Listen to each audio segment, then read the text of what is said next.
Hello everyone, आप सभी का स्वागत है आपके अपने यूट्यूब चैनल टीचिंग कैंपस में। तो जैसा कि यूपी टेट का अभी एग्ज़ाम संपन्न हुआ है, तो उसके बारे में हम बात कर रहे थे।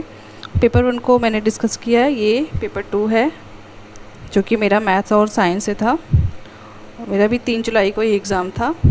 और अगर एग्ज़ाम की बात करें तो पेपर का लेवल थोड़ा ठीक ठाक था इसमें। और अगर बात करें एग्ज़ाम हॉल में, तो हमारा प्रेजेंस ऑफ माइंड जो होता है वो बहुत ज़्यादा रोल प्ले करता है हमारे किसी भी एग्ज़ाम को क्रैक करने में।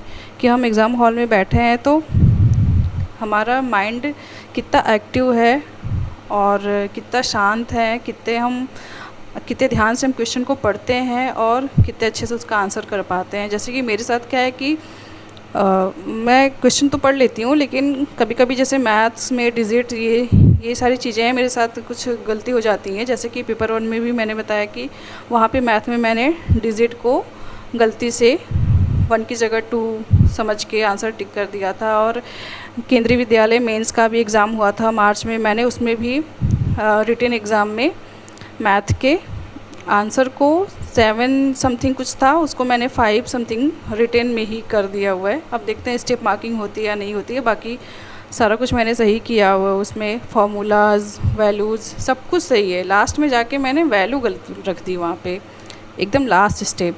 वहीं पे यहाँ भी गलती हुई है मुझसे कि जैसे कि अगर हम बात करें गलती की, तो यहाँ पे एक साइंस का क्वेश्चन था। जैसे कि यहाँ पे एक क्वेश्चन है, 4 ओम और 6 ओम के 2 प्रतिरोधक श्रेणी क्रम में जुड़े हैं, उनका संयुक्त प्रतिरोध है।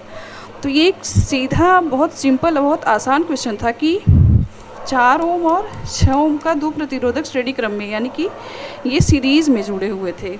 इनको अगर संयुक्त प्रतिरोध निकालना होता तो R equivalent is equal to होता है R1 प्लस R2, यानी कि यहाँ पे 4 और 6 को सिंपल ऐड करना था। 4 6 10 ओम इसका आंसर हो जाता। लेकिन मेरा एग्ज़ाम हॉल में पता नहीं क्या सूझा, यहाँ पे 4 ओम और यहाँ पे मैंने 2 ओम सोच लिया और 2 4 प्लस 6 ओम मैंने आंसर टिक कर दिया है, जो कि ये गलत हो गया मेरा उसकी वजह से। इसी तरह मेरा पेपर 1 में भी गड़बड़ हुआ है।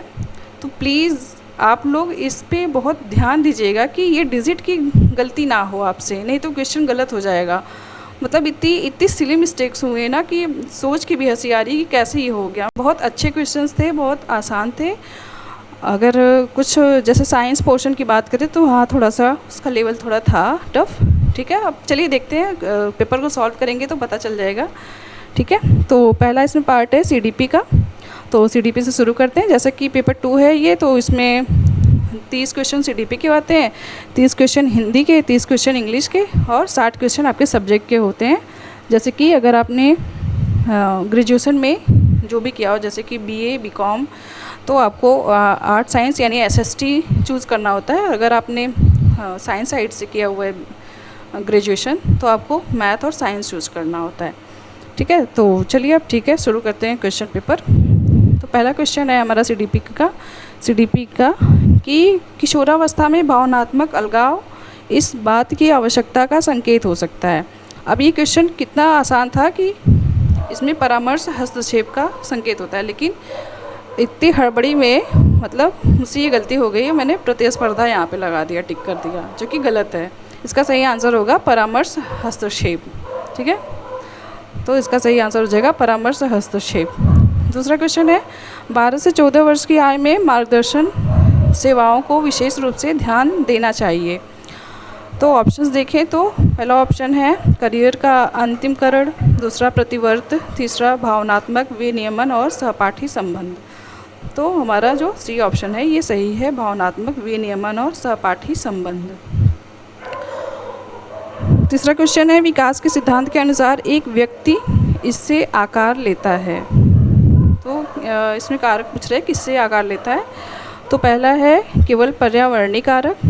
देखिए यहाँ पे पर्यावरणीय कारक सही था, लेकिन यहाँ पे केवल यहाँ वर्ड ऐड कर दिया, तो ये एक नेगेटिव वर्ड होता है केवल, हमें इसे नहीं मेंशन लेना चाहिए सही।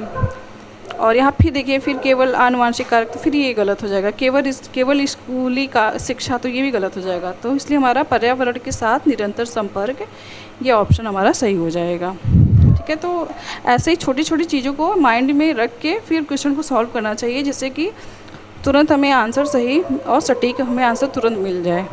ठीक है, ये सारी चीज़ें हमें बहुत मतलब फ़ायदेमंद करती हैं हमारे एग्ज़ाम को क्लियर करने में। ठीक है, और सही आंसर को ढूंढने में। ठीक है, हमारा मेन मोटो तो यही होता है कि हमें 4 ऑप्शन में एक सही आंसर को टिक करना होता है।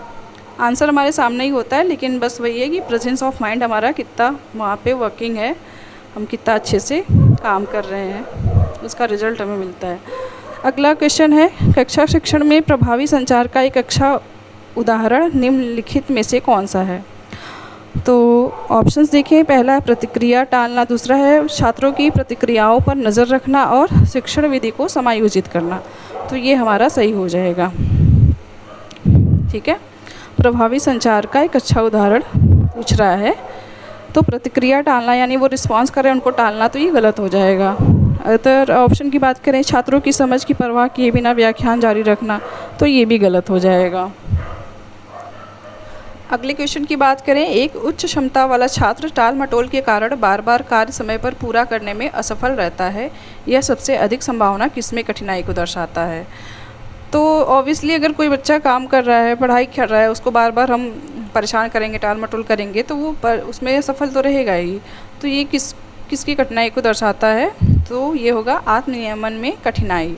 पहला है श्रवण क्षमता, तो ये सही नहीं है।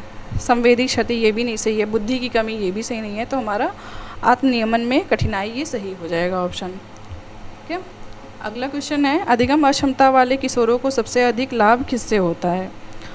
तो यानी कि कोई भी एडोलसेंस है, अगर उसको लर्निंग डिसेबिलिटी है, तो उसको सबसे अधिक लाभ किससे होगा? ऑप्शन देखिए, स्कूल से निष्कासन, उसको स्कूल से निकाल देंगे तो उससे क्या लाभ होगा? उससे उसको नुकसान ही होगा। सार्वजनिक सुधार, ये भी सही नहीं है। प्रतिस्पर्धा, कंपटीशन करवा के, नहीं, ये भी नहीं सही है। संरचित प्रतिक्रिया और रणनीति प्रशिक्षण, तो ये सबसे सही ऑप्शन हो जाएगा हमारा, ये सही भी है। ठीक है, तो इसी तरह हमें क्वेश्चन में जो ऑप्शंस दिए रहेंगे, अगर क्वेश्चन पॉजिटिव वे में हमें पूछ रहा है तो हमारा ऑप्शन भी हमें ज़्यादातर पॉजिटिव हमें खोजना चाहिए कि जो हम ऑप्शन दें उसका रिज़ल्ट वो पॉजिटिव उसका रिज़ल्ट आए। ठीक है, अगर यहाँ पे जैसे और क्वेश्चन की बात करें कि किशोरावस्था में तत्परता के नियम का अर्थ है कि शिक्षण को, ठीक है, तो पहला है याद करने पर जोर देना, तो मेमोराइजेशन पर तो बिल्कुल ही नहीं ध्यान देना चाहिए, ये बहुत सही चीज़ नहीं है। बच्चों को रट्टू तोता बना देना सही नहीं है। बच्चे खुद से समझ के सीखे अपनी क्षमता के अनुसार, तो वो ज़्यादा अच्छा होता है। बी ऑप्शन को देखें, विकास की अवस्था को नज़रअंदाज करना चाहिए, ये भी गलत है। बच्चा भी छोटा है, उसको आप 10th-12th का चीज़ बात पढ़ा रहे हैं, सिलेबस पढ़ा रहे हैं, तो वो भी सही नहीं है। अगला ऑप्शन है, किशोर के मानसिक विकास के स्तर और समझने की क्षमता के अनुरूप होना चाहिए। हाँ, तो ये सही है, किशोर के जो मानसिक विकास का स्तर है उसी की क्षमता के अनुसार होना चाहिए। फोर्थ ऑप्शन है, केवल पाठ्यक्रम पर ध्यान दें, यहाँ पे केवल आ गया फिर से, और पाठ्यक्रम पर ही सिर्फ ध्यान नहीं देना होता है। ठीक है, तो हमारा सही ऑप्शन सही हो जाएगा। अगला क्वेश्चन है, किशोरावस्था में साथियों द्वारा मध्यस्थता से सीखना इसे बढ़ावा देता है। ठीक है, मैक्सिमम आप देख रहे होंगे कि इसमें CDP में क्वेश्चन जो है किशोरावस्था से पूछे जा रहे हैं। यहाँ पहला भी क्वेश्चन, यहाँ भी, अभी आगे भी किशोरावस्था, यहाँ भी किशोर। तो जैसा कि हमें पता है कि ये जो सेकंड पेपर होता है वो क्लास 6 to 8 के लिए होता है, तो ऑब्वियसली उसमें बच्चे किशोर हो जाते हैं, उनकी एज हो जाती है, तो उन्हीं से रिलेटेड क्वेश्चन आएगा। तो एग्ज़ाम सेंटर में काफ़ी लोग इसी बारे में बात कर रहे थे कि किशोरावस्था से ही क्यों आया था क्वेश्चन, तो ये कॉमन सेंस है, उन्हें भी समझना चाहिए। चलिए ठीक है, और क्वेश्चन देखते हैं। सुदृढ़ीकरण अनुसूचियाँ इसको प्रभावित करती हैं, तो ऑप्शंस हैं अंतर्दृष्टि, प्रतिवर्त, प्रतिक्रिया की गति और दृढ़ता, परिपक्वता। तो रेनफोर्समेंट की बात जो है वो प्रतिक्रिया की गति और दृढ़ता पर करती है, यानी इससे प्रभावित होती है। अंतर्दृष्टि की बात करें तो इसके बारे में कोहलर बात करते हैं। ठीक है, और रेनफोर्समेंट की बात करें तो इसके बारे में हमारे स्किनर साहब बात करते हैं, जिन्होंने चूहे पर एक्सपेरिमेंट किया था, चूहे और कबूतर पर। और कोहलर की बात करें तो उन्होंने सुल्तान नाम का चिंपैंजी था, उसके ऊपर एक्सपेरिमेंट किया था। प्रतिवर्त, परिपक्वता, तो इसके बारे में नहीं बात करता रेनफोर्समेंट। ठीक है, अगला है प्रभाव का नियम कक्षा में विशेष रूप से उपयोगी है। तो प्रभाव का नियम जो है वो उसके बारे में बात करते हैं। थॉर्नडाइक का उन्होंने 3 नियम दिया था, प्रभाव का नियम, तत्परता का नियम और प्रयास का नियम। तो इसमें ऑप्शन डी सही हो जाएगा, व्यवहार प्रबंधन। ठीक है। अगला क्वेश्चन है, किशोरावस्था में वैचारिक परिवर्तन के लिए की आवश्यकता होती है। तो किशोरावस्था में वैचारिक परिवर्तन की बात हो रही है, तो मौन की आवश्यकता होती है, तो ये नहीं है। बढ़ी हुई पुनरावृत्ति, बार बार रिपीटेटिव कोई बिहेवियर करना, ये भी सही नहीं है। पूर्व धारणा का खंडन करना, ये इसकी आवश्यकता होती है। मेमोराइजेशन, तो ये नेगेटिव वर्ड है, ये सही नहीं है। ठीक है। अगला क्वेश्चन है, वे किशोर जो असफलता का कारण क्षमता के बजाय प्रयास की कमी को मानते हैं, उनमें प्रदर्शित होने की संभावना होती है। तो इसको मैंने सीखी हुई लाचारी ये सही समझ के इसका आंसर किया, लेकिन फिर जब गोला पढ़ लिया फिर उसके बाद मैंने इस पर ध्यान दिया तो इसका ज़्यादा सही आंसर था विकास उन्मुखीकरण। ग्रोथ ओरिएंटेशन के बारे में बात हो रही है कि कोई किशोर है जो वो असफल हो जा रहा है, उसका कारण वो क्षमता के बजाय प्रयास की कमी को मान रहा है, यानी कि वो ग्रोथ ओरिएंटेशन से, उसमें ग्रोथ ओरिएंटेशन की संभावना है प्रदर्शित होने की। ठीक है। वो इतना समझ पा रहा है कि उसके फेल होने का कारण उसकी प्रयास की कमी है। ठीक है। तो ये होगा सही। सीखी हुई लाचारी ये सही नहीं होगा इसका आंसर। स्थिर मानसिकता, ये भी सही नहीं है। परिहार, ये भी नहीं सही है। ठीक है। तो अगला क्वेश्चन है, अत्यधिक प्रतिस्पर्धा कम कर सकती है। तो इसका ऑप्शन देखें तो पहला है प्रतिक्रियात्मक क्रियाएं, ऊंचाई, आंतरिक प्रेरणा। तो ये सही है, आंतरिक प्रेरणा, इंट्रिंसिक मोटिवेशन जो होती है वो कम कर सकती है अत्यधिक प्रतिस्पर्धा। ठीक है। तो ये सही हो जाएगा। किशोरों के लिए एक अच्छे सूत्रधार को होना चाहिए। तो ये है इसका ऑप्शन, स्वतंत्र सोच को प्रोत्साहित करना। तो हाँ बिल्कुल, ये बहुत अच्छी बात है कि किशोर को एक इंडिपेंडेंट थिंकिंग के लिए उनको एनकरेज करें या प्रोत्साहित करें। चर्चाओं पर हावी होना, नहीं, ये सही नहीं है। चर्चाओं पर हावी नहीं होने के लिए सवाल पूछने पर सज़ा देना, तो ये नहीं है। बातचीत से बचना, ये भी गलत है। उन्हें प्रोत्साहित करना चाहिए वो और बातचीत करें और सवाल जवाब करें, प्रश्न पूछें और अपनी सोच को स्वतंत्र रखें। ये ज़्यादा सही होना चाहिए, किशोरों के लिए ज़्यादा अच्छा होता है। ओके। अगला क्वेश्चन है, किसी छात्र को धीमा सीखने वाला लेबल करने के परिणाम स्वरूप हो सकता है। तो जैसा कि एनसीएफ तो लेबलिंग को वैसे भी मना करता है, लेकिन यहाँ पे पूछ रहा है कि धीमा सीखने वाला जो है लेबल करने के लिए परिणाम स्वरूप हो सकता है। तो उससे क्या होगा, मतलब ये एक तरीके की नेगेटिविटी है। एक तरीके से देखें तो उससे कुछ पॉजिटिव रिजल्ट तो आएगा नहीं। तो यहाँ पे जो भी ऑप्शंस दिए हुए हैं, ऑप्शन ए की बात करें, स्वस्थ प्रतिस्पर्धा, तो ये सही नहीं है। शैक्षणिक विकास, ये भी नहीं सही है। बेहतर प्रेरणा, ये भी नहीं सही है। ये सब पॉजिटिव हैं, लेकिन अगर स्वपूर्ति भविष्यवाणी की बात करें तो एक तरीके से वो खुद में अपने आप में ये चीज़ सोच लेगा कि मैं बहुत धीमा सीख रहा हूँ, मुझसे नहीं हो रहा है। तो एक तरीके से लेबलिंग करने से ये नेगेटिविटी उसके मन में आ जाएगी ना, तो ये सही नहीं है। तो इसलिए इसका सही ऑप्शन हो जाएगा स्वपूर्ति भविष्यवाणी। लेकिन मेरा ये क्वेश्चन गलत हो गया, मैंने इसमें स्वस्थ प्रतिस्पर्धा लगा दिया था। लेकिन इसका सही आंसर है स्वपूर्ति भविष्यवाणी। यही होता है ना कि थोड़ा सा दिमाग शांत रख के और थोड़ा ध्यान से समझने पे क्वेश्चन आंसर मिल जाता है, लेकिन वही हड़बड़ाहट में थोड़ी गलती हो जाती है। ठीक है, गलती से इंसान सीखता है, आगे बढ़ता है। चलिए आगे देखते हैं। एक स्थिर ऊपर की ओर बढ़ता हुआ सीखने का वक्र दर्शाता है। तो इसमें ऑप्शन देखें, प्रतिगमन, रिग्रेशन, ये सही नहीं है क्योंकि ऊपर बढ़ता हुआ वक्र है, पूछ रहा है। सीखने में विफलता होगा तो वक्र जो होगा वो नीचे गिरेगा, यानी कि अगर ग्राफ देखें, ये ऊपर की बात कर रहे हैं, यानी ऊपर जा रही है ग्राफ। ठीक है, तो ये क्या दिखाएगा, ये इफ़ेक्टिव लर्निंग यानी प्रभावी अधिगम दिखाएगा कि मतलब बच्चा अच्छे से सीख रहा है। अगर वहीं अदर ऑप्शन के बाद प्रतिगमन, पठार, सीखने में विफलता, तो ये सब नेगेटिव हैं। पठार की बात करें कि बच्चा एक जगह रुक जाए, बच्चा उससे आगे वो बढ़ ही नहीं पाए, वो टेस्ट दे रहा है, उसके 110 नंबर आ रहे हैं तो 110 ही नंबर आएंगे, उससे आगे बढ़ ही नहीं पा रहे हो, तो वो पठार होता है। और विफलता की बात करें तो वो पास ही नहीं हो पा रहा है, तो वो विफल हो जा रहा है। अगर ग्राफ ऊपर बढ़ रहा है या प्रभावी अधिगम यानी कि वो 110 से ज़्यादा 120, 30, 40 ऐसे ला रहा है, तो वो सीखने का वक्र दिखा रहा है। ठीक है, अगला क्वेश्चन है, मध्यम स्तर की भावनात्मक उत्तेजना सुधारती है। तो इसका ऑप्शन देखें, परिहार, भ्रम, निकासी, सीखने के प्रदर्शन। तो हमारा डी ऑप्शन सही हो जाएगा कि सीखने के प्रदर्शन को सुधारती है भावनात्मक उत्तेजना। ठीक है। और अगला क्वेश्चन देखें, परीक्षा के दौरान जब भावनाएं तर्क शक्ति पर हावी हो जाती हैं तो प्रभावित होने वाली प्राथमिक संज्ञानात्मक प्रक्रिया यह होती है। तो सबसे ज़्यादा प्रभावित होने वाली संज्ञानात्मक प्रक्रिया क्या होती है? वो होती है हमारी कार्यशील स्मृति। अब जैसे कि इसके ऑप्शन को हम देखें तो एक मेरा अप्रोच क्या था क्वेश्चन को सॉल्व करने का, वो मैं आपसे शेयर कर रही हूँ। तो ये क्वेश्चन मुझे थोड़ा सा समझ में नहीं आ रहा था, तो फिर मैंने इसको जब इसके इंग्लिश वर्जन को देखे तो फिर यहाँ पे कार्यशील स्मृति का working memory, reflexes, motor coordination, sensory motor, तो मुझे ज़्यादा सही वर्किंग मेमोरी लगा, तो उस अकॉर्डिंग मैंने कार्यशील स्मृति लगाया, सही था। और फिर बाद में ये ऑप्शन सही भी निकला, तो इस तरह मेरा ये क्वेश्चन सही हो गया। तो आप छोटी छोटी अप्रोच को आप यूज़ कर सकते हैं। जैसे हिंदी में नहीं समझ में आ रहा है तो इंग्लिश में अच्छे समझ लीजिए, फिर उसको सॉल्व करिए तो आपका आंसर आ जाता है सही। अगला क्वेश्चन है, लचीला मूल्यांकन समावेशन का समर्थन करता है क्योंकि यह। तो ये फ्लेक्सिबल असेसमेंट की बात हो रही है। तो ऑप्शन की बात करें तो पहला ऑप्शन है, सभी मूल्यांकन को समाप्त करता है। नहीं, ये सही नहीं है।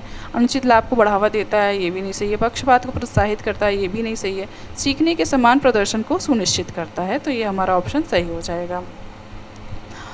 किशोरावस्था की बात करें फिर से, किशोरावस्था का क्वेश्चन कि 12 से 14 वर्ष के दौरान समावेशन को विशेष रूप से किसका समर्थन करना चाहिए? तो किशोरावस्था की बात करें तो किशोरावस्था जो होती है उसे आंधी तूफान की अवस्था कहते हैं। इस अवस्था में मतलब जो होते हैं बच्चे, वो अपनी पहचान निर्माण के लिए बहुत ज़्यादा उनमें रहती है कि मतलब मेरी पहचान हो, जान पहचान बढ़े और लोगों से बातचीत बढ़े। तो उस तरह से अगर इससे बात करें तो हमारा बी ऑप्शन सही होगा इसका। लेकिन मैंने गलती से थर्ड ऑप्शन लगा दिया, सहज प्रवृत्ति पर नियंत्रण। जैसा कि जबकि एकदम ये अच्छे से रटा हुआ है या फिर मतलब समझा हुआ है कि कंट्रोल नहीं करना है किसी को भी, तो यहाँ पे मुझे ये भी देखना चाहिए था, ये नियंत्रण लगा हुआ तो ये गलत है, नेगेटिव वर्ड है, लेकिन फिर भी मैंने यही लगा दिया, गलत हो गया, जो कि इसका सही ऑप्शन होगा पहचान निर्माण। ठीक है। अगला क्वेश्चन है, एक किशोर द्वारा परिकल्पना परीक्षण के माध्यम से वैज्ञानिक समस्या का समाधान करना यह दर्शाता है। तो ये दर्शाता है अभ्यास का नियम, शास्त्रीय अनुकूलन, नकारात्मक सुदृढ़ीकरण।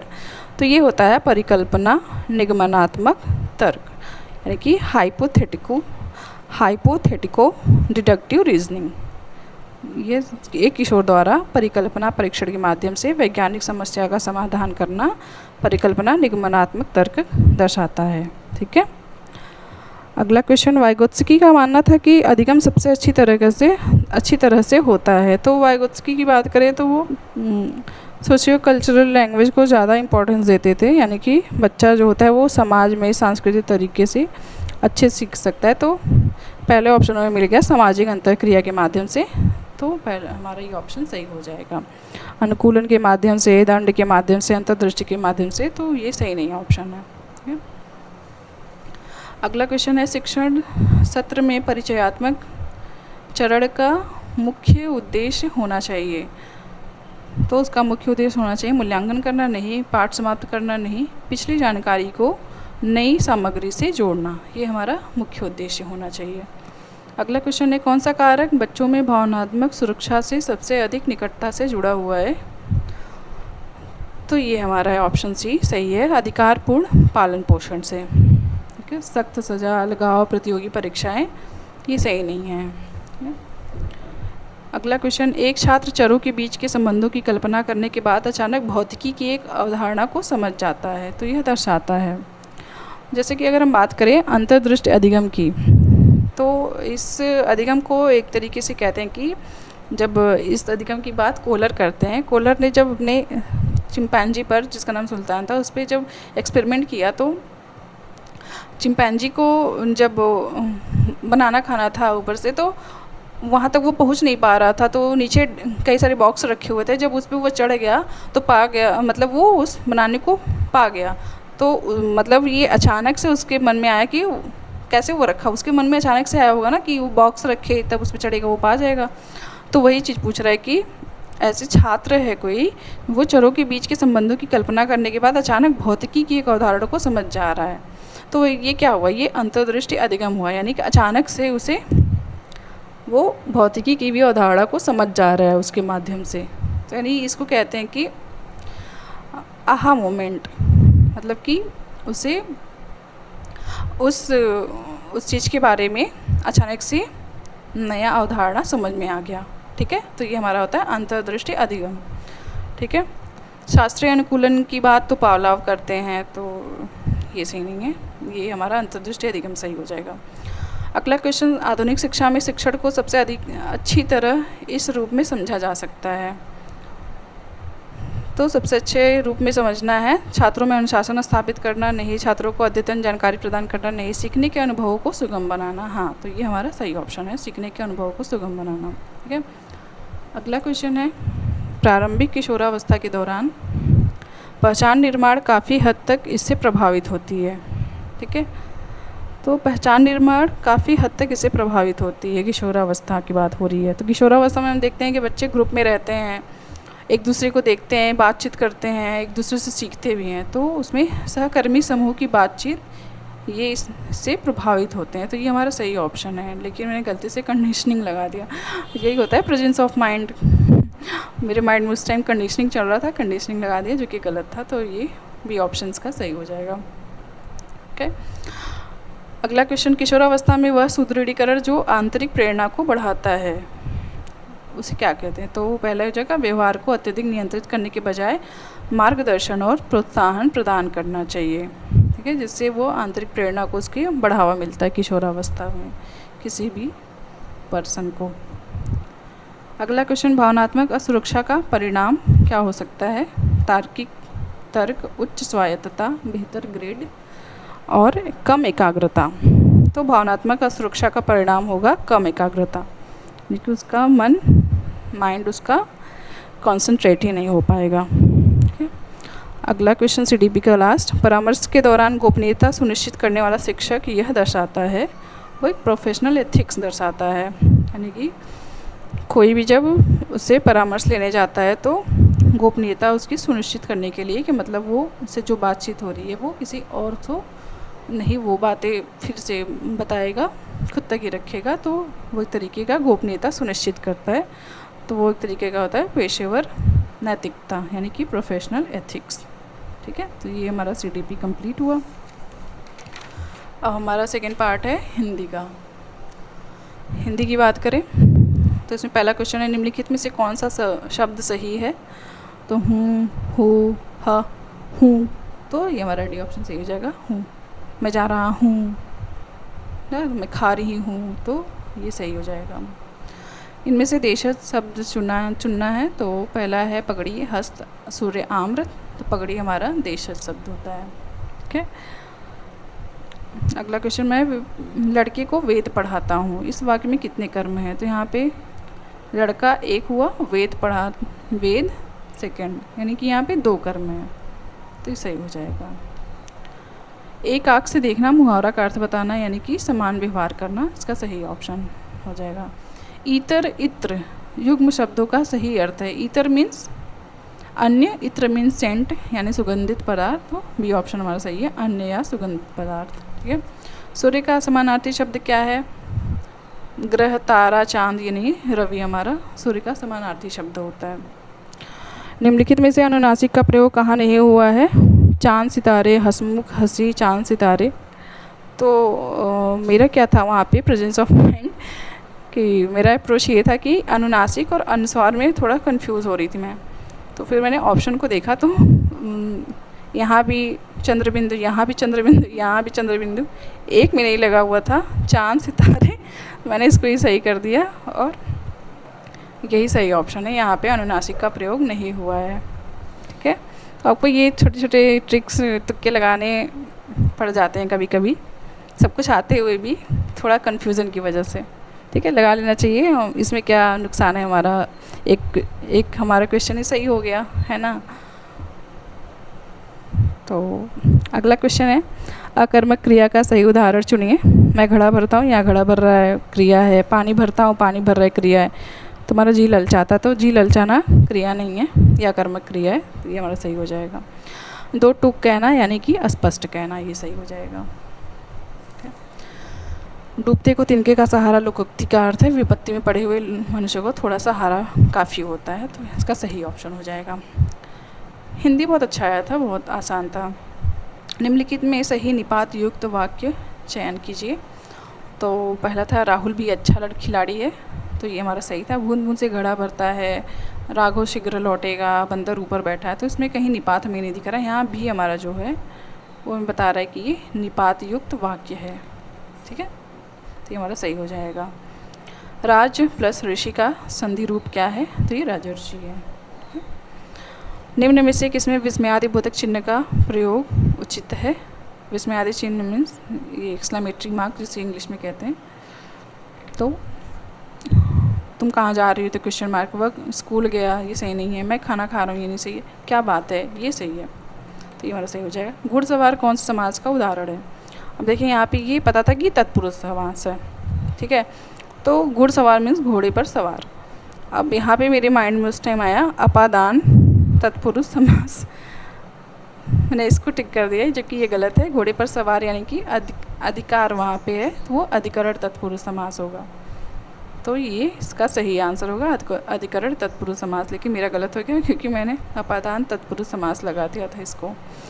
तो यही सब चीज़ें मैं आपसे बता रही हूँ कब से कि ये छोटी छोटी ये बहुत सिली मिस्टेक है ये, मतलब कि कॉमन सेंस था। घुड़सवार मतलब घोड़े पर सवार, और अपादान अगर तत्पुरुष की बात करें तो ये अलगाव को बताता है, अलग, जबकि वो घोड़े पर सवार है, तो वो अलग तो है नहीं, वो तो अधिकार है, वो बैठा हुआ है उस पर। अपादान अलग हो रहा है, जैसे पेड़ से पत्ते गिर रहे हैं, अलगाव दिखा रहा है इस तरीके से। तो लेकिन मेरे माइंड में पता नहीं उस टाइम क्या आया, अपादान लगा दी, फिर बाद में फिर गोला भरने के बाद रियलाइज़ हुआ कि ये तो अधिकरण तत्पुरुष समास है, ठीक है। अब तो कोई नहीं, पेपर तो हो ही गया। चलिए और क्वेश्चन देखते हैं। दुशासन, तो इसका रूप हो जाएगा दुशासन, ये सही। अनुस्वार का उच्चारण कहाँ से होता है। यहाँ थोड़ा सा अभी मैंने पीछे बताया कि अनुनासिक और अनुस्वार में थोड़ा कन्फ्यूज़न था मुझे, तो यहाँ पे मैंने नाक और मुंह दोनों से कर दिया, लेकिन इसका सही आंसर है केवल नाक से उच्चारण होता है, ठीक है। यहाँ पे बात करें तरणी, तरणी युग्म शब्दों का सही अर्थ बताइए। तो तरणी मीन्स सूर्य होता है, और तरणी मीन्स नौका। छोटी जहाँ होगी उसका मतलब सूर्य, जहाँ बड़ी होगी उसका मतलब नौका। तरणी की बात करें तो इस तरह सूर्य और नौका इसका सही है। अगला क्वेश्चन सही वाक्य चुनना था। उसने कहा मैं कल आऊँगा, तो ये सही हमारा वाक्य है। उसने कहा मैं, तो कॉमा यहाँ लगा वही गलत है। उसने कहा मैं, यहाँ कॉमा लगी भी गलत है। उसने कहा मैं कल, कल के बाद कॉमा, तो ये गलत है, तो सबसे सही हमारा है उसने कहा मैं कल आऊँगा। कहा के बाद कॉमा, फिर उसके बाद जो कह रहा है वो डबल इन्वर्टेड कॉमा है, जो कि सही है हमारा। अगला क्वेश्चन है, मैंने आशा को न जाने को कहा था पर वह मानी नहीं, यह किस प्रकार का वाक्य है। तो अगर हम संयुक्त वाक्य की बात करें तो वहाँ पे हमें पर, लेकिन, इसलिए ये सब देखने को मिलता है। लेकिन यहाँ पे संयुक्त वाचक दो दिया था, विरोधवाचक और विधिवाचक। लेकिन यहाँ पे अगर हम इस सेंटेंस को पढ़ें, मैंने आशा को न जाने को कहा था पर वह नहीं माने, यानी विरोध कर दी वो, तो इसका सही आंसर हो जाएगा विरोधवाचक संयुक्त वाक्य, ठीक है। अगला क्वेश्चन, सक्रिय शब्द में नीचे तिरछी रेखा कहाँ लगी होती है। तो सक्रिय में अगर हम देखें, तिरछी रेखा पूछ रहा है कहाँ लगी होती है, तो यहाँ पे देखिए सक्रिय, क के नीचे ये दूसरी अक्षर के नीचे लगी हुई है तिरछी रेखा, हमारा द्वितीय अक्षर के नीचे, ये सही हो जाएगा। सक्रिय क के नीचे यहाँ पे लगा हुआ है तिरछी रेखा। अगला क्वेश्चन है, ईश्वर भक्त समस्त पद में कौन से उदाहरण, समास का उदाहरण है। यानी ईश्वर में भक्ति, भक्त, ईश्वर में भक्त, ये हमारा संबंध यहाँ पे बता रहा है, तो ये संबंध तत्पुरुष समास हो जाएगा, ठीक है। और अगला क्वेश्चन, निम्नलिखित में परिमाणवाचक क्रिया विशेषण कौन सा है। तो यहाँ पे खूब, खूब जो है वो बता रहा है हमारा परिमाण, तो ये हो जाएगा हमारा परिमाणवाचक क्रिया विशेषण, ठीक है। अगला क्वेश्चन, इनमें संयुक्त वाक्य पहचानिए। तो अभी मैंने बताया कि और, पर, ये सब जहाँ देखने को मिले हमारा संयुक्त वाक्य होता है। तो पहला, मेरे घर काम करने वाला लड़का भाग गया, तो सरल वाक्य है। जो लड़का मेरे घर पर काम करता था वह भाग गया, ये भी संयुक्त नहीं है। जैसे ही मैंने मैकबेथ पढ़ा वैसे उसका मंचन, ये मिश्र वाक्य है। हमने मैकबेथ पढ़ा और उसका मंचन किया, तो इसका सही ऑप्शन हो जाएगा, ये संयुक्त वाक्य है, डी ऑप्शन सही हो जाएगा। अब गार्गी मैत्रेयी में क्रमशः किसका प्रयोग हुआ है, तो इसका ऑप्शन को देखते हैं। इनमें कोई नहीं, पहला इनमें कोई नहीं आ गया। बी है रफार र पूर्ण र, तो रफार र पूर्ण र कहीं पर भी नहीं दिख रहा है, तो ये नहीं सही है। रफार र तिरछी रेखा पर र, तो हाँ, तो यहाँ पे हमें गार्गी में रफार र, मैत्रेयी त्रे में हमें तिरछी रेखा पर र दिख रहा है, तो ये हमारा सही हो जाएगा ऑप्शन। ठीक है।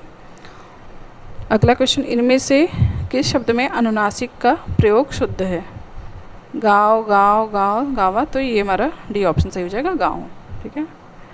अगला क्वेश्चन, निम्न में से कौन सा तत्सम तद्भव का सही युग्म है?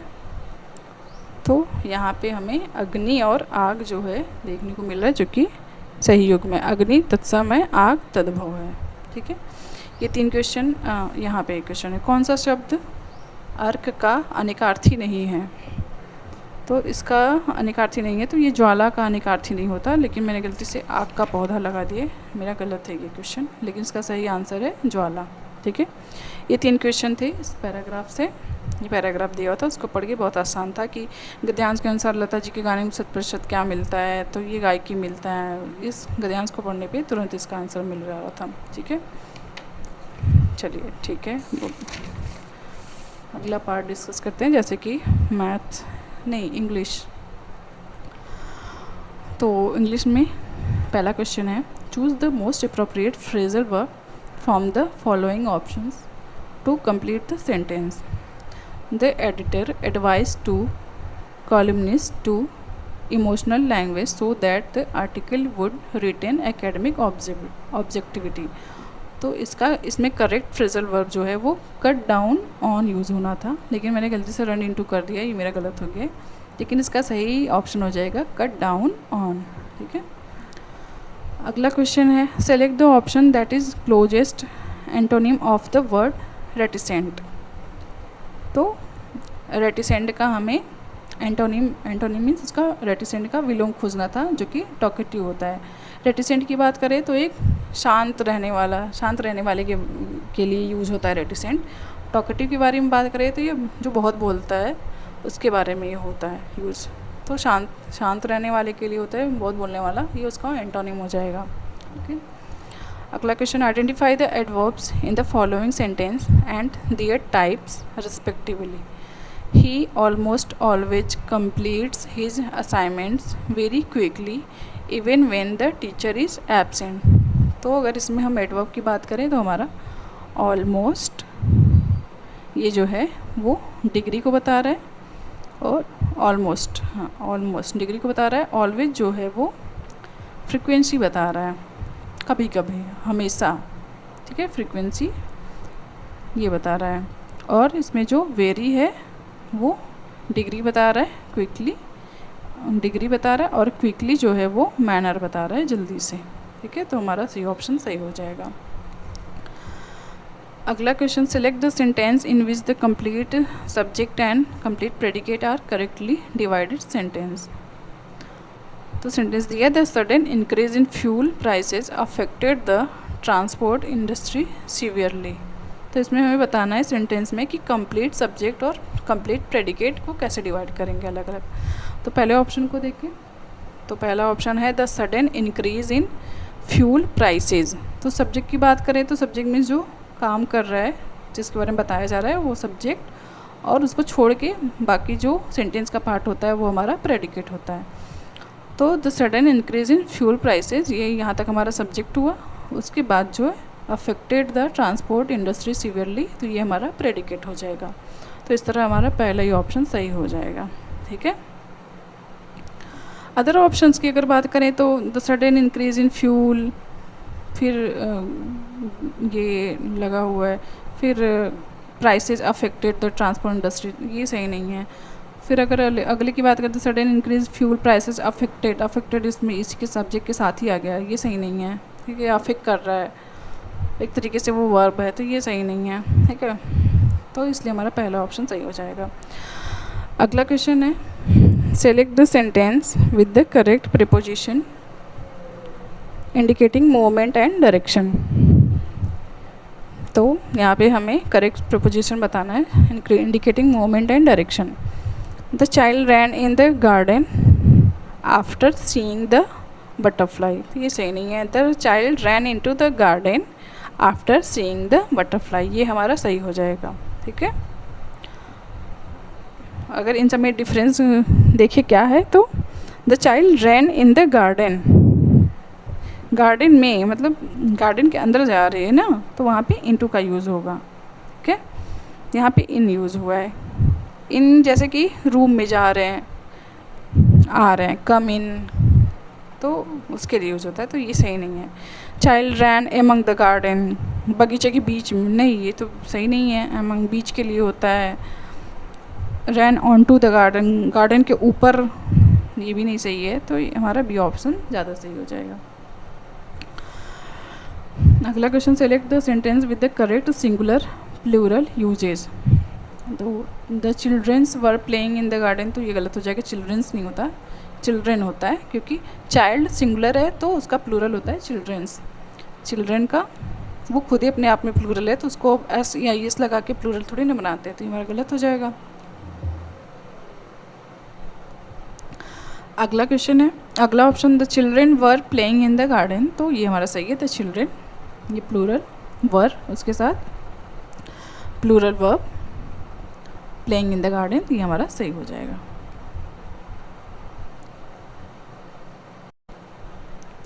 अगला क्वेश्चन है, select the sentence with the correct use of a double preposition. तो यहाँ पे correct use of double preposition के बारे में हमें बताना है।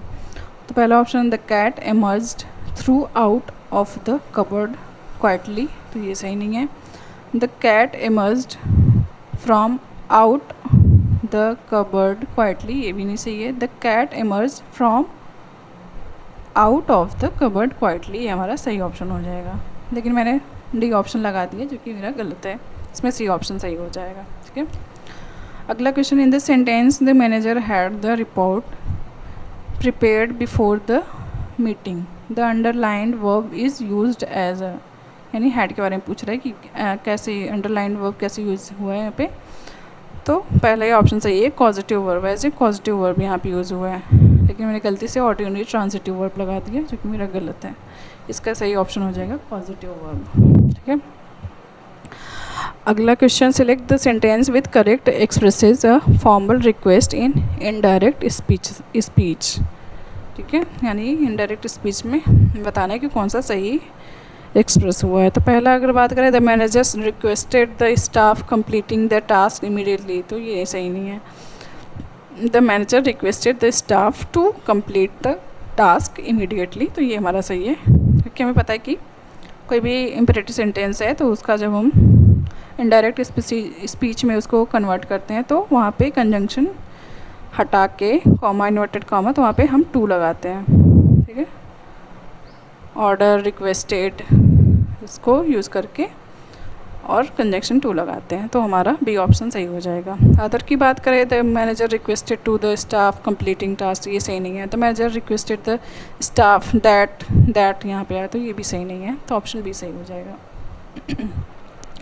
अगला question, which of the following correctly converts the sentence into reported speech, okay. Reporting, तो यहाँ पे दिया हुआ sentence, the scientist said the earth revolves around the sun, यानी कि साइंटिस्ट ने कहा अर्थ जो है वो सन के अराउंड रिवॉल्व करती है, यानी कि ये हमारी यूनिवर्सल ट्रूथ है। तो इस सेंटेंस में हमें जब इसका हम रिपोर्टिंग इनडायरेक्ट स्पीच में से कन्वर्ट करेंगे तो इसके रिपोर्टेड स्पीच में कोई चेंज नहीं करना चाहिए जब यूनिवर्सल ट्रूथ है।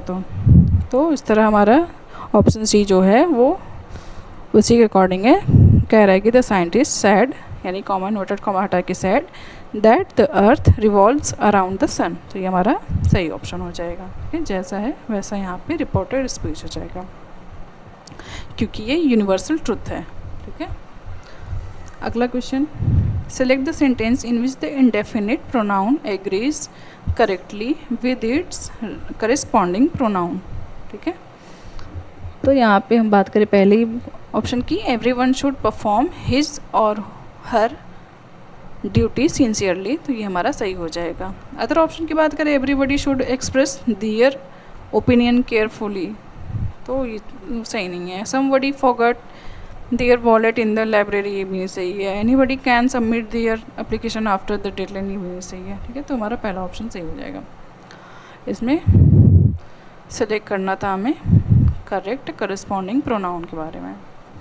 अगला क्वेश्चन है, इन the sentence the baby slept peacefully, the verb is, तो हमें पता है स्लीपिंग ये एक इंट्रांजिटिव वर्ब होता है ना। जैसे हम हिंदी में पढ़ते हैं कि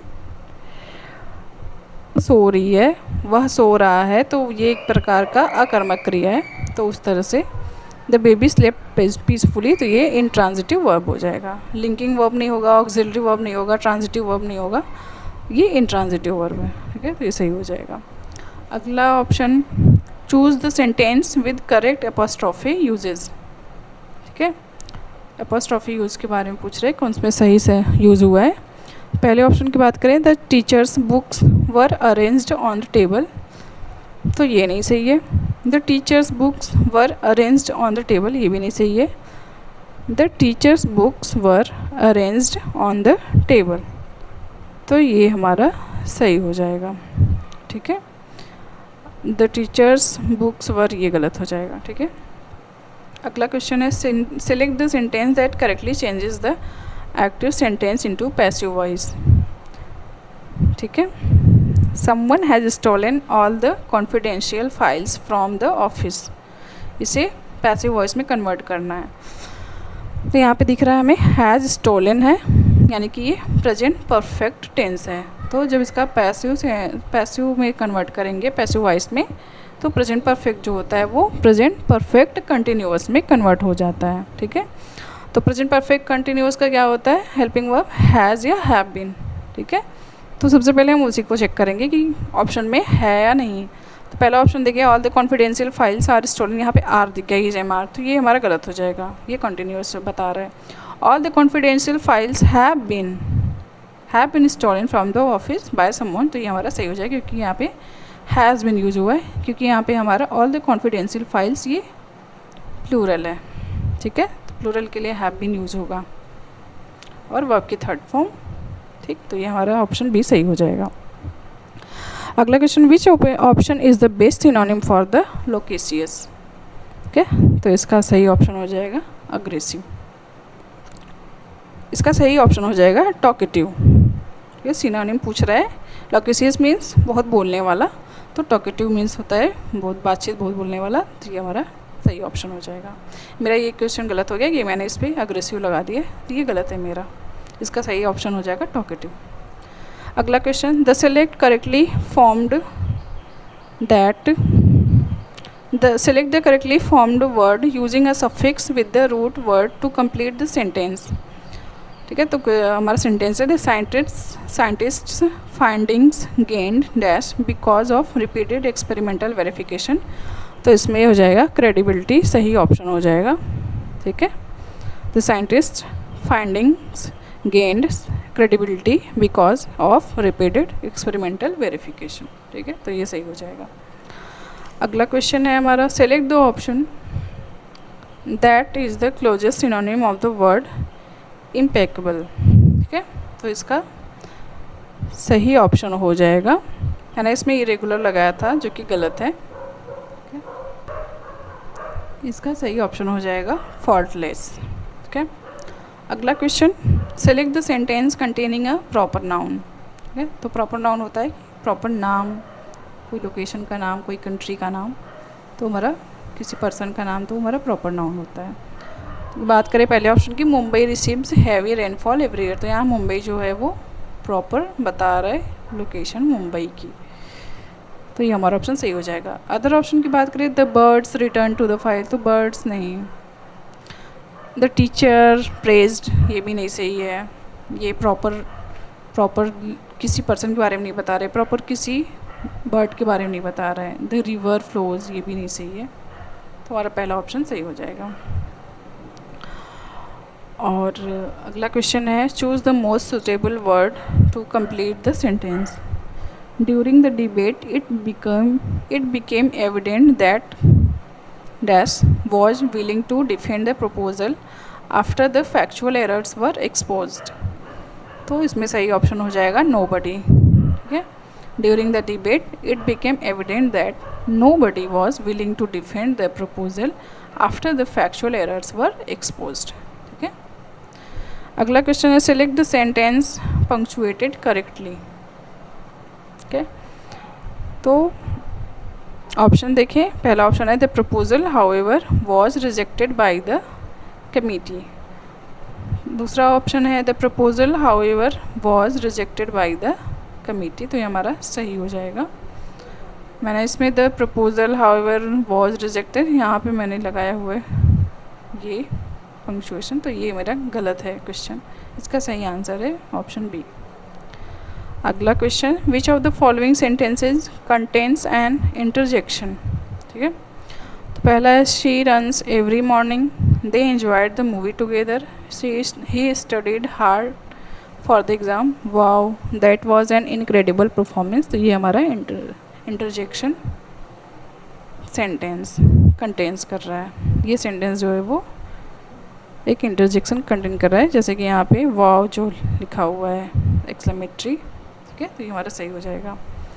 अगला sentence, choose the option that correctly changes the sentence into negative form without changing the meaning. यानी कि एक सेंटेंस दिया हुआ है, उसको नेगेटिव फॉर्म में कन्वर्ट करना है, लेकिन इसका मीनिंग जो है वो चेंज नहीं होना चाहिए।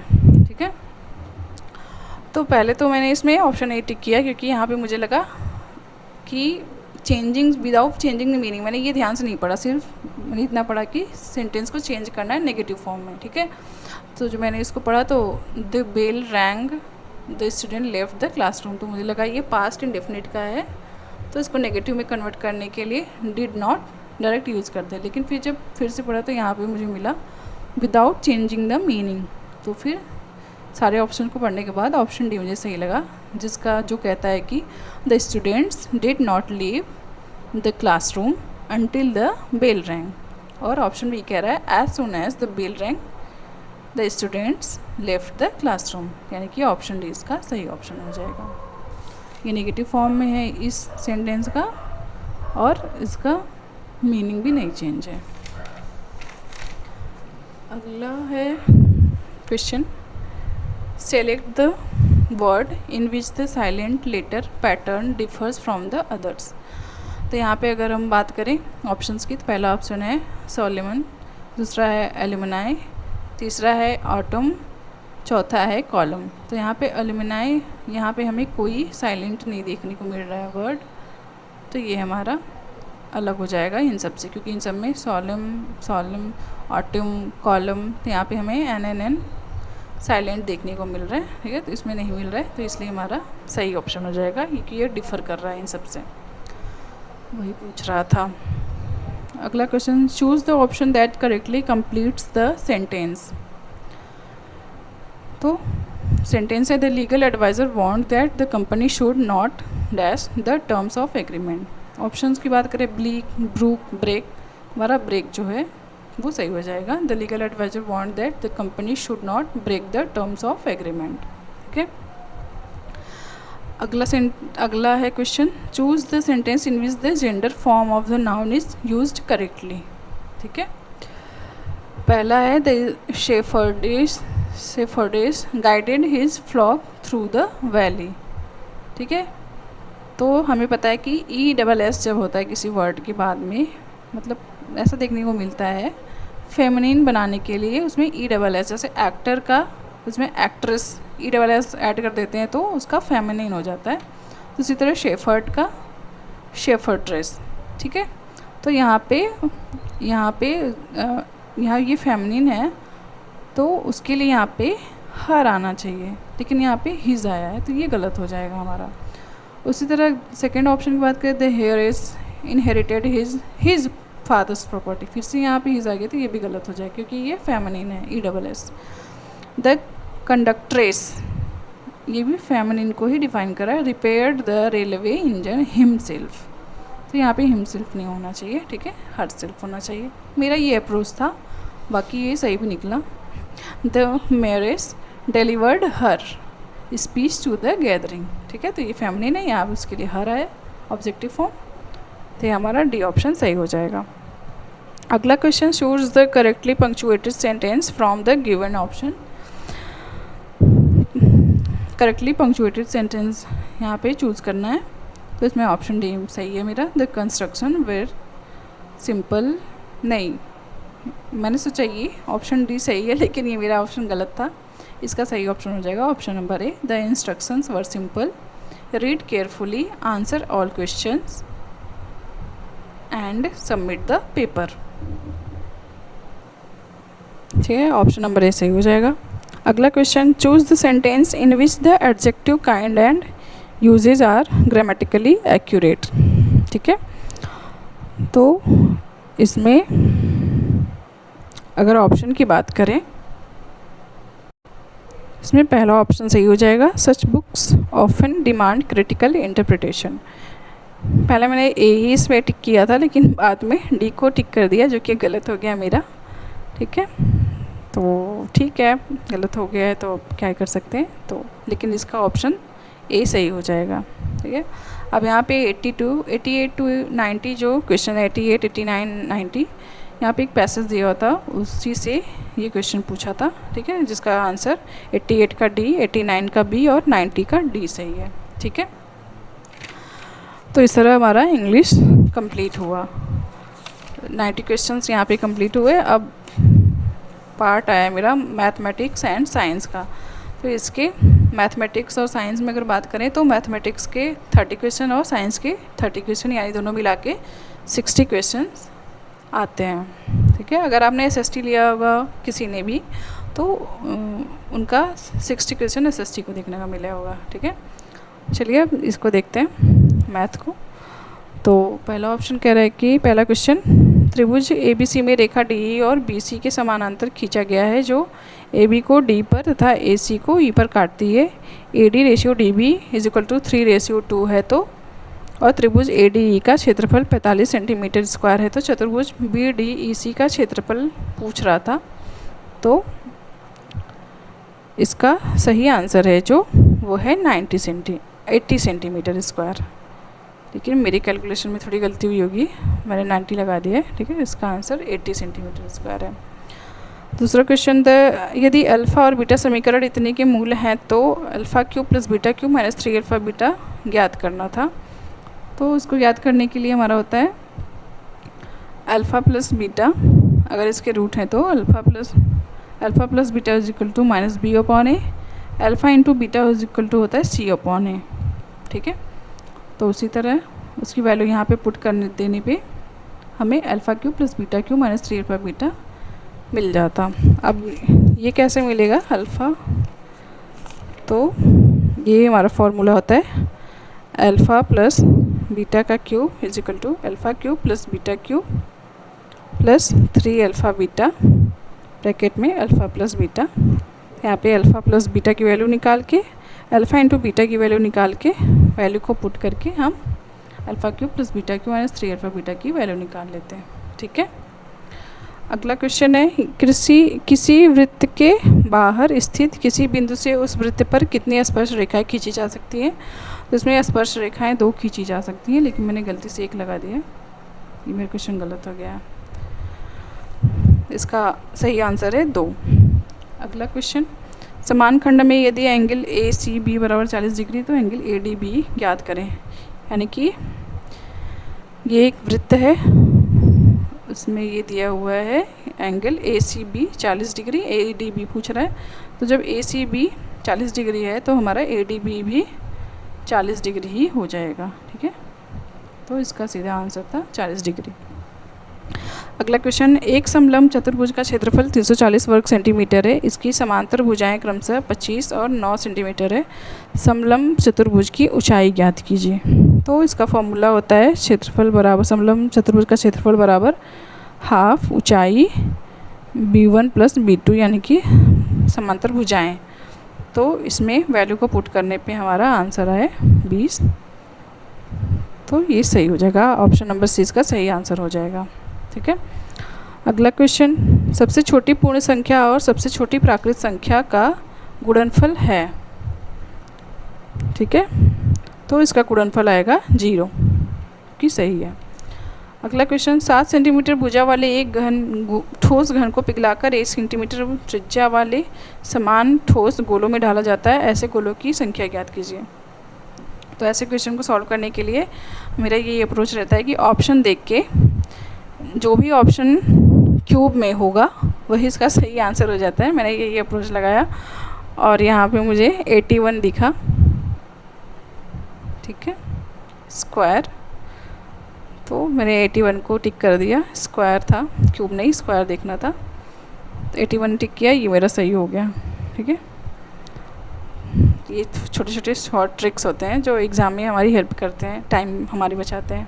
ठीक है, अगला क्वेश्चन, जैसे 1728 का घनमूल क्या है, तो इसमें घनमूल देखने के लिए 8 यानी कि क्यूब पूछ रहा है। तो क्यूब ऐसे नॉर्मली अगर हम देखें तो किसका क्यूब होता है 8, लास्ट में दो का होता है, 2 दूनी 4 दूनी 8। ठीक है, तो उस तरह अगर 8 की बात करें तो 8 में तो नहीं आएगा, 12 की बात करें तो 12 में आएगा। ठीक है, तो ये हमारे इसका सही आंसर हो जाएगा। 16 14 इसमें नहीं देखने को मिलेगा। ठीक, अगला क्वेश्चन है, 2 निष्पक्ष सिक्के एक साथ उछाले जाते हैं, यह ज्ञात है कि कम से कम एक हेड आता है, दोनों सिक्कों पर हेड आने की प्रायिकता बतानी है।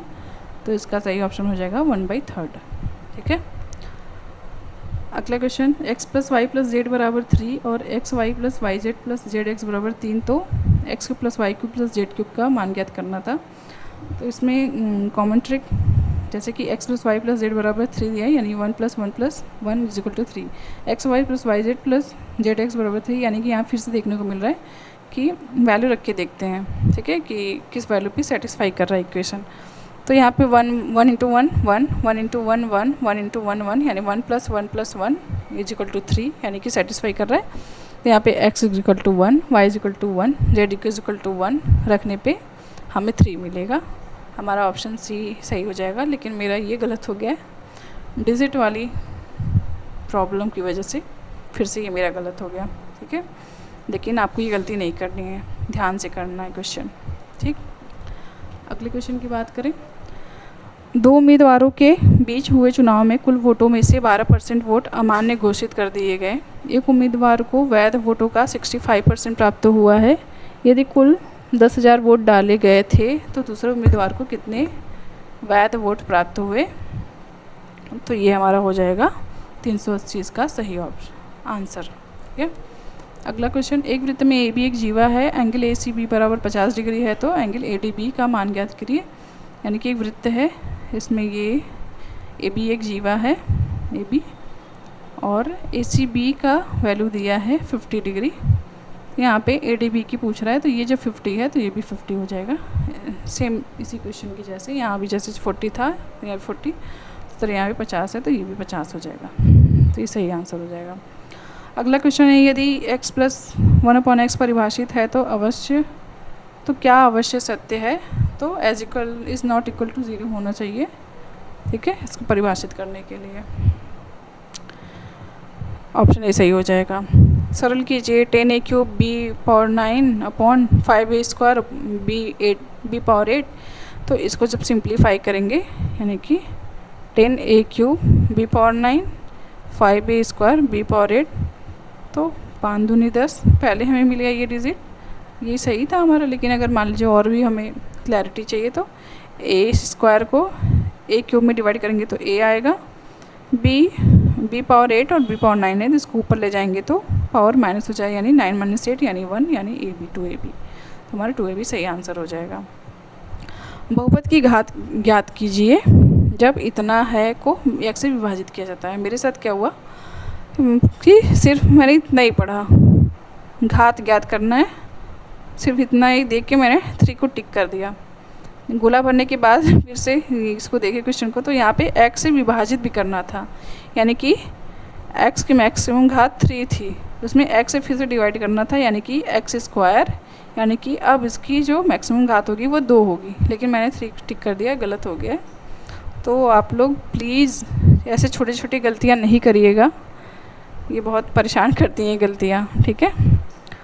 तो इसका सही ऑप्शन हो जाएगा बी, 2 घात होगा इसका मैक्सिमम। मेरा ही क्वेश्चन गलत हो गया है। अगला क्वेश्चन, यदि p plus q is equal to 6 और p q is equal to 5, तो p cube plus q cube का मान ज्ञात करना था। तो इसको ज्ञात करने के लिए P cube plus q cube को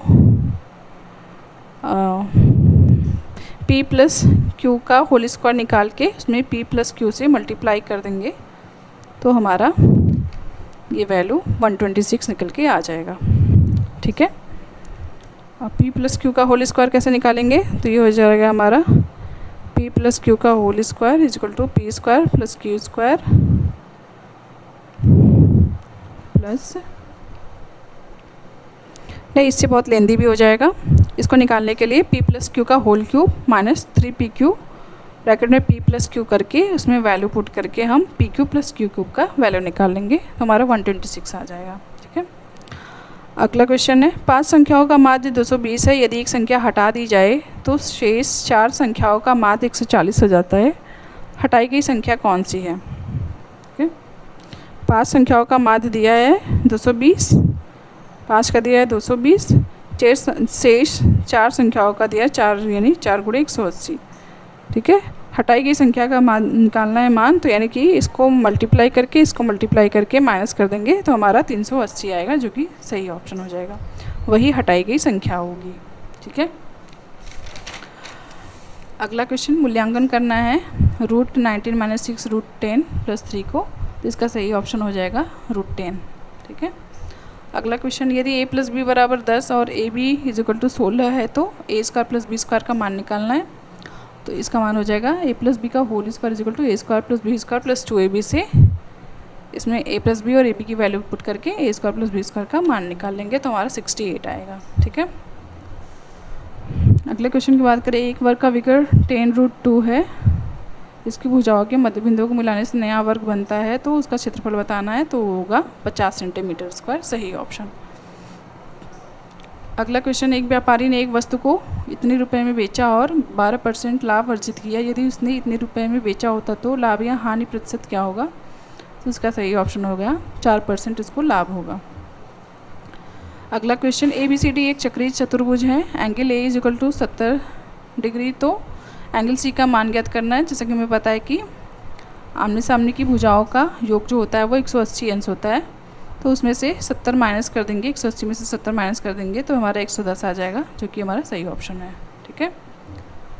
अगला क्वेश्चन, 2 संख्याओं का HCF 9 और LCM 162 है, दोनों संख्याओं का गुणनफल ज्ञात करना है, तो इसका फॉर्मूला होता है LCM × HCF बराबर पहली संख्या गुणे दूसरी संख्या, उसमें वैल्यू पुट कर देंगे, तो हमें उसका गुणनफल मिल जाएगा 1458, जो कि सही आंसर है, 9 गुणे 162। अगला क्वेश्चन, 2x = 4x - 1, तो x का मान ज्ञात करना है, तो 2x दिया हुआ है, 4x यानी 4 को हम लिख सकते हैं 2², ठीक है, 2² पावर × x - 1, तो यहाँ पे 2 बेस सेम हो गया, तो जो आधार होता है जो घात होता है वो बराबर हो जाता है, यानी 4 = 2 × x - 1,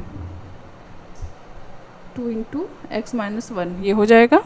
यहाँ पे x की वैल्यू निकालेंगे, तो ये हमारा 2 आ जाएगा, सही आंसर, ठीक है। अगला क्वेश्चन, रेखाखंड A 2 4 BX 10 का मध्य बिंदु 6 7 है, तो x का मान ज्ञात करना है, तो इसका फॉर्मूला होता है x =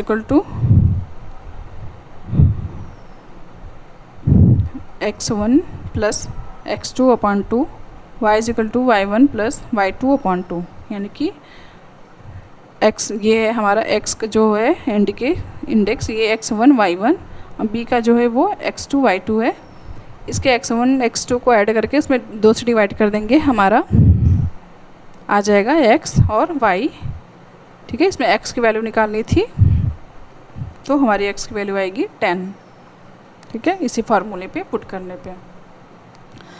अगला क्वेश्चन है, एक धनराशि चक्रवृद्धि ब्याज पर 8 वर्षों में अपनी मूल राशि की 3 गुनी हो जाती है, उसी दर पर यह धनराशि कितने वर्षों में अपनी मूल राशि की 81 गुनी हो जाएगी? इसका सही ऑप्शन है 32 वर्ष। ओके। अगला क्वेश्चन, यदि x प्लस वाई बराबर 6 तथा x square plus y square बराबर 20 तो x power 4 plus y power 4 ज्ञात करना है। तो उसको उसी तरीके से निकालेंगे, x प्लस वाई का होल स्क्वायर करके फिर उसका डबल होल स्क्वायर करेंगे तो हमारा x power 4 plus y power 4 मिल जाएगा। ठीक है, इसका सही आंसर हो जाएगा 272। ठीक है। अगला क्वेश्चन है, a प्लस बी बराबर 5 और a square plus b square बराबर 17, तो a क्यूब प्लस बी को अपॉन ए बी का वैल्यू निकालना था। इसका सही ऑप्शन है 65/4। ठीक है। अब अगला क्वेश्चन है, 1, 4, 6, 12, 24, 36 और 54 का एलसीएम निकालना था। तो इसको जैसे नॉर्मली एलसीएम निकालते हैं इन सबको रख के इसका एलसीएम निकालेंगे तो हमारा 256 216 आएगा। 216 ऑप्शन का सही हो जाएगा। मेरा ही गलत हो गया है, कैलकुलेशन में थोड़ी सी मिस्टेक की वजह से, तो इसका 216 सही ऑप्शन हो जाएगा। अगला क्वेश्चन, व्यंजक को सरल करना है, यानी x power l m power n ऐसे दिया हुआ है। तो इसमें क्या करना है, एक्स के पावर को एक साइड रखना है, एल एम कर एक्स एम वाला अलग, एल पावर अलग, एन पावर एन वाला अलग, तो यहाँ पे इसकी वैल्यू निकल के आएगी 1। ठीक है। तो इस तरह हमारे मैथ्स के 30 क्वेश्चंस कंप्लीट हुए। अब बचे हैं साइंस के 30 क्वेश्चंस। ठीक है। तो मैथ्स में मेरी डिजिट की वजह से कई सारे क्वेश्चंस गलत हो गए हैं। ठीक है, साइंस में देखते हैं। पहला साइंस का क्वेश्चन, टैक्सोनॉमिक पदानुक्रम में निलंबित श्रेणियों में सबसे व्यापक और उच्चतम श्रेणी जो होती है वो होती है किंगडम। इसका पहला ऑप्शन सही हो जाएगा। बल और उस बल के कार्य करने की समयावधि के गुणनफल को क्या कहते हैं? तो ये सब हमारे फैक्चुअल क्वेश्चन है, मतलब ये देख कर ही आंसर करने थे, तो ये हमारा आवेग होता है। ठीक है। अब यहाँ पे दिया 2 समानांतर प्लेटें 4 मिमी की दूरी पर स्थित हैं, उनके बीच विभवांतर इतना वोल्ट है। एक समान विद्युत क्षेत्र मानते हुए उनके बीच विद्युत क्षेत्र का परिणाम ज्ञात क्या होगा, इसका ये पूछ रहा था। उस टाइम मेरे माइंड में कुछ हिट नहीं कर रहा था, तो मैंने डायरेक्ट ऐसे ही 40 वोल्ट को 4 से डिवाइड करके, ये मिमी में था, इसको मीटर में 10⁻³ करके किया सॉल्व, तो ये मन मेरा 20,000 आया, जो कि सही है। ओके। अगला क्वेश्चन, एक स्पाइरल पाठ्यक्रम क्रमिक कक्षा स्तरों पर विषयों को मुख्यतः दोबारा इसलिए दोहराता है क्योंकि ये साइंस पेडागोजी से आया था। कुछ क्वेश्चन साइंस पेडागोजी से भी थे। ठीक है, जैसे कि ये है, अभी आगे और भी देखने को मिलेगा। तो इसमें ऑप्शन सी सही है। हर बार दोहराने पर विषय की वैचारिक गहराई और जटिलता बढ़ती है जो पिछली समझ पर आधारित होती है। तो ऑप्शन सी सही हो जाएगा। अगला क्वेश्चन, स्टीफन बोल्ट्जमैन नियम के अनुसार किसी वस्तु द्वारा प्रति इकाई क्षेत्रफल प्रति सेकंड उत्सर्जित ऊर्जा किसके समानुपाती होती है? तो ये होती है T³ के। तो इसका ऑप्शन सही हो जाएगा T³। अगला क्वेश्चन, पानी का कौन सा गुण सबसे अच्छी तरह समझाता है कि इसे सार्वभौमिक विलायक क्यों कहा जाता है? तो इसका ऑप्शन ए सही हो जाएगा। इसकी ध्रुवीय प्रकृति के कारण यह अधिकांश अन्य द्रव की तुलना में अधिक पदार्थों को घोल सकता है। तो ये ऑप्शन ए इसका सही हो जाएगा। फलीदार पौधों की जड़ ग्रंथियों में पाया जाने वाला लिग हीमोग्लोबिन मुख्य रूप से कार्य करता है। तो इसका ऑप्शन ए सही है। O2 प्रेरित निष्क्रियता से नाइट्रोजनस की सुरक्षा के लिए ऑक्सीजन का अपमार्जन करें। इसका ऑप्शन ए सही हो जाएगा। ओके, ऑप्शन ए सही है। अगला क्वेश्चन, कौन सा गुण थर्मोप्लास्टिक को थर्मोसेटिंग प्लास्टिक से अलग करता है? तो ये है, गर्म करने पर ये नरम नहीं होते। इसका ये ऑप्शन सही हो जाएगा। अगला क्वेश्चन, स्प्रिंग स्थिरांक K वाली स्प्रिंग को x दूरी तक संपीड़ित करने पर इसमें संचित प्रत्यास्थ स्थितिज ऊर्जा क्या होगी? तो ये होती है 12x²। ठीक है, मैंने गलती से kx लगा दिया था, लेकिन ये 12x² होती है। ठीक है, तो डी ऑप्शन सही हो जाएगा। अगला क्वेश्चन, यीस्ट में अवायवीय श्वसन के दौरान ग्लूकोज किस में परिवर्तित होता है? तो ये इथेनॉल और कार्बन डाइऑक्साइड में परिवर्तित होता है। तो बी ऑप्शन सही हो जाएगा। लेंस की क्षमता का ऐसा ही मात्रक होता है, वो डायोप्टर होता है। तो इसका डायोप्टर सही है। विज्ञान में आगमनात्मक तर्क में मुख्य रूप से यह शामिल होता है। ये भी साइंस पेडागोजी का क्वेश्चन है। तो इसका सही ऑप्शन जो है, इसका सही ऑप्शन बी सही है। ठीक है। अगला क्वेश्चन है, प्रकाश संश्लेषण में वायुमंडलीय कार्बन डाइऑक्साइड मुख्य रूप से पत्ती में किस संरचना के माध्यम से प्रवेश करती है? तो वो स्टोमेटा होती है। ठीक है, इसके माध्यम से प्रवेश करती है। 4 ओम और 6 ओम के 2 प्रतिरोधक श्रेणी क्रम में जुड़े हैं, उनका संयुक्त प्रतिरोध है। तो 2 प्रतिरोध संयुक्त श्रेणी क्रम में जुड़े हैं, तो ये होता है हमारा श्रेणी क्रम का योग है R1 या R2, यानी कि ये 4 ओम ये 6 ओम। श्रेणी क्रम में जो होता है वो हमारा होता है R1 + R2, यानी कि 6 + 4 = 10 ओम। ठीक है। अगर यहाँ पे ये समांतर क्रम में जुड़ा होता तो इसका हो जाता है R इक्विवेलेंट बराबर 1/R1 + 1/R2। इस तरह जितने भी R1 और R2 जितने भी होते हैं रेजिस्टेंस वो ऐड कर देते हैं। ठीक है। तो इसमें 10 ओम सही हो जाएगा। अगला क्वेश्चन, वैज्ञानिक ज्ञान की एक प्रमुख विशेषता जो इसे हठधर्मिता से अलग करती है वह यह है कि यह ऑप्शन सी इसका सही है, नए साक्ष्यों के आलोक में संशोधित किया जा सकता है। बाकी सारे ऑप्शन इसके सही नहीं है। धार्मिक ग्रंथों और परंपराओं से व्युत्पन्न है, ये नहीं सही है। केवल विशेषज्ञ राय और प्रामाणिकता पर आधारित, ये भी नहीं सही है। तो हमारा ऑप्शन सी सही है। संकल्पना मानचित्र पाठ्यक्रम सीखने में मदद करने वाला एक साधन है जो मुख्य रूप से छात्रों की मदद इस तरह करता है। तो इसका ऑप्शन सी सही है। यह दृश्य से रूप दिखाकर कि विभिन्न अवधारणाएं लेबल किए गए आपसी संबंधों के माध्यम से एक दूसरे से किस प्रकार जुड़ी हुई है, ये सही ऑप्शन है। ठीक है। अगला क्वेश्चन, एक समान चुंबकीय क्षेत्र के समानांतर चलने वाली आवेशित कण पर चुंबकीय बल है तो ये 0 होती है। ठीक है। मेरा इसमें ये क्वेश्चन गलत हो गया, मैंने QV के बराबर कर दिया, लेकिन ये 0 होगा। ठीक है। अगला क्वेश्चन, निम्नलिखित में से कौन सा एप्लीकेशन सॉफ्टवेयर का उदाहरण है? तो स्प्रेडशीट प्रोग्राम ये एप्लीकेशन सॉफ्टवेयर का उदाहरण होता है। ठीक है। निम्नलिखित में से कौन सा धात्विक तत्व पृथ्वी की भूपर्पटी में सबसे अधिक औसत मात्रा में मौजूद है? तो ये हमारी एल्युमिनियम होती है। अगर हम बात करें भूपर्पटी यानी कि क्रस्ट की, तो हमने इसको याद किया हुआ है निमोनिक से, क्रस्ट मेंटल कोर, यानी कि क्रस्ट मेंटल कोर। क्रस्ट में होता है सियाल, मेंटल में सियाल सीमा और कोर में नीफे, यानी कि क्रस्ट में सिलिकॉन और एल्युमिनियम, मेंटल में सिलिकॉन मैग्नीशियम और कोर में निकल और फेरस। तो हमसे क्रस्ट के बारे में पूछ रहा था, तो एल्युमिनियम जो होती है वो औसत मात्रा में मौजूद होती है। 140 की बात करें तो धातुओं का वह गुण जिसके कारण उन्हें पीट कर पतली चादरों में बदला जा सकता है वह कहलाता है, वो आघात वर्धनीयता होता है। ठीक है। मैलेबिलिटी, ये थोड़ी कन्फ्यूजन में तन्यता इसमें कर दिया है सही, लेकिन ये इसमें आघात वर्धनीयता सही है। 141 की बात करें, ब्लूम की संशोधित टैक्सोनॉमी के अनुसार कौन सा क्रम संज्ञानात्मक प्रक्रियाओं के निम्न स्तर से उच्च स्तरीय चिंतन कौशल की ओर बढ़ने को सही ढंग से दर्शाता है?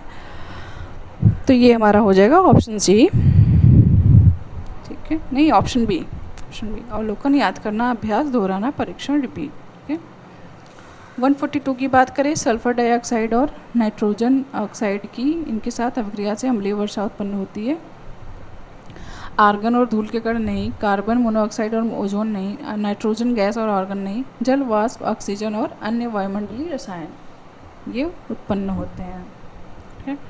अगला क्वेश्चन, समय के साथ विस्थापन में परिवर्तन की दर को व्यक्त करने के लिए वीमी सूत्र पूछा है, यानी कि समय के साथ विस्थापन उसको हम वीमा सूत्र में एल लिखते हैं और समय को टी लिखते हैं। ठीक है। यहाँ MLT के फॉर्म में पूछा है, यानी कि m का पावर 0 होगा। ठीक है, यानी m का यहाँ पे कोई वैल्यू नहीं है। वो l और t को जब ऊपर ले जाएंगे तो ये हो जाएगा t⁻⁻1। तो इस हिसाब से हमारा पहला ऑप्शन सही हो जाएगा, m⁻0 LT-1, ये सही हो जाएगा। अगला क्वेश्चन, रेयान को अर्ध संश्लेषित रेशा के रूप में वर्गीकृत किया जाता है क्योंकि इसे निम्नलिखित से निर्मित किया जाता है। तो ये ऑप्शन सी सही हो जाएगा, ऑप्शन डी इसमें सही होगा कि लकड़ी के गुदे से निकाला गया ये सेलुलोज होता है। ठीक है, मेरा ये भी गलत हो गया क्वेश्चन, थोड़ा कॉन्सेप्चुअल इसमें थोड़ी कन्फ्यूज़न थी, तो इसमें डी ऑप्शन सही होगा कि लकड़ी के गुदे से निकाला गया सेलुलोज। अगला क्वेश्चन है, वायु वाहन प्रणाली में अनुनाद की जांच के लिए उपयोग किए जाने वाले ध्वनि संकेत की आवृत्ति इतनी हर्ट्ज है, हवा की गति इतनी है, तो ध्वनि तरंग की तरंगदैर्घ्य क्या होगी। तो हमें पता है कि तरंगदैर्घ्य आवृत्ति इन सब का जो फॉर्मूला था वो होता है v = n × लैम्डा।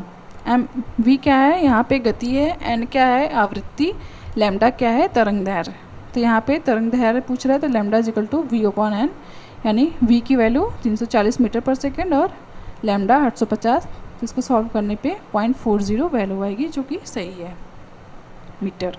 ठीक है, अगला क्वेश्चन है, रफ एंडोप्लाज्मिक रेटिकुलम संरचनात्मक और कार्यात्मक रूप से स्मूथ एंडोप्लाज्मिक रेटिकुलम से भिन्न होता है क्योंकि RER के बारे में पूछ रहा है, रफ एंडोप्लाज्मिक रेटिकुलम के बारे में, कि उससे स्मूथ एंडोप्लाज्मिक रेटिकुलम से भिन्न क्यों होता है।